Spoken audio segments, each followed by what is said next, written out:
저출생의 영향으로 지난해 강원도 내 출생아 수가 처음으로 7천 명을 밑돌았습니다. 올해 초등학교 입학생 수도 뚝 떨어져 사상 처음으로 10,000명대 붕괴가 우려됩니다. 홍한표 기자가 보도합니다. 올해 강원 지역 공립초등학교 예비 소집 대상자는 9,800여 명으로 나타났습니다. 지난해보다 11.1%나 급감했는데 초등학교 취약 대상자가 10,000명 선이 붕괴된 건 이번이 처음입니다. 통계 집계를 시작한 지난 2005년 19,200여 명을 보인 뒤 해마다 감소하다 20년 만에 절반으로 줄어든 셈입니다. 초등학교 신입생 10,000명 선이 무너진 건 이미 과거 통계에도 반영돼 있습니다.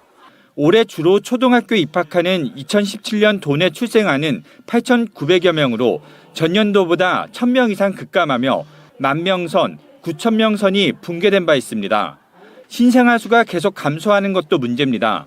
지난 2003년 14,300여 명에서 2017년 10,000명 선이 붕괴된 데 이어 2020년 7,800여 명으로 8,000명 선도 무너졌습니다.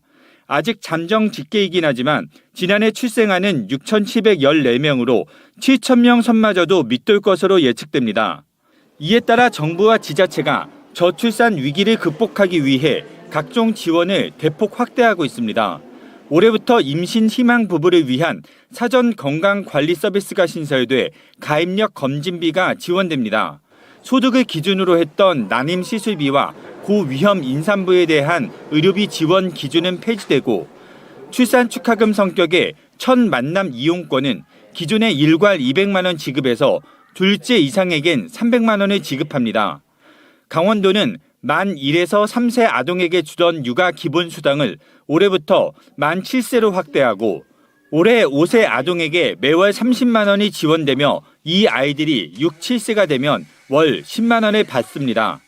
2019년생부터 8세 미만까지 매년 연령을 확대해서 최대 50만 명까지 지원하고 있습니다. 그 결과 통계청 자료에 의하면 우리 도의 출생아 수와 합계 출산율 감소폭이 전국에서 가장 낮게 나타나고 있습니다.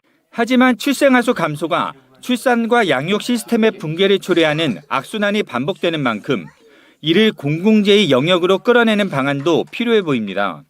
가까운 거리에 분만 서비스 시설이 있는 것이 아니라 원격지에 있기 때문에 출산에 임박한 가구들을 대상으로 해서 숙박을 지원한다든가 아니면은 고위험 산모들에 대한 응급 이송 체계를 강화하는 방안들.